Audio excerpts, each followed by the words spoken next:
అలా కాదుగా, ఆ ఫీలింగ్ క్రియేట్ కావాలి, అది మనందరి మాట వింటాడు.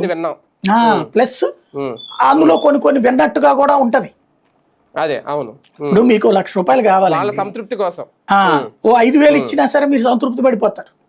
అది ముందు అలాంటి ఆ తృప్తిని మిగులుస్తారు ఆయన. అది జగన్కి చేత కాదు. మొహానే ఇతంది ఏంటి, మొండితనం. రాజశేఖర రెడ్డి కూడా ఇదే మొండితనం. 25 సంవత్సరాల పాటు రాజశేఖర రెడ్డి సీఎం కాలేకపోవడానికి కారణం అదే. నేను వీడికి టికెట్ ఇవ్వమన్నాను, ఇవ్వు. అక్కడ వేరే వాళ్ళు ఉంటారు కదా, వాళ్ళని కన్విన్స్ చేయాలంటే అది నువ్వు చూసుకోపో అంటాడు. అట్లాగే చాలా ఏళ్ళు నడిచిపోయింది.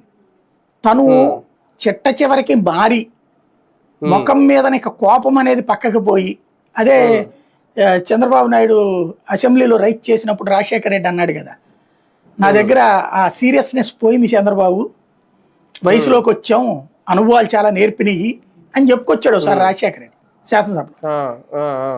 అదేది ఆ కోపపు నరం తెగిపోయింది, అందుకని నవ్వుతా ఉంటాను, అంటే నువ్వు ఊరికినే ఎకిలిగా నవ్వుతున్నావని చంద్రబాబు నాయుడు అంటే ఆ మొక్క చెప్పాడు, కోపం నరం తెగిపోయింది, నువ్వు కూడా సీరియస్ తగ్గించప్ప అని చెప్పాడు అనమాట ఆయన. అంటే ఆ విధంగా తనకి పూర్తిగా మాట్లాడటం కానీ ఇదంతా ఆ రూట్లోకి వచ్చేసాడు ఆయన. అందరినీ కన్విన్స్ చేయడం కానీ ఇది తను డెసిషన్ తీసుకుంటాడు.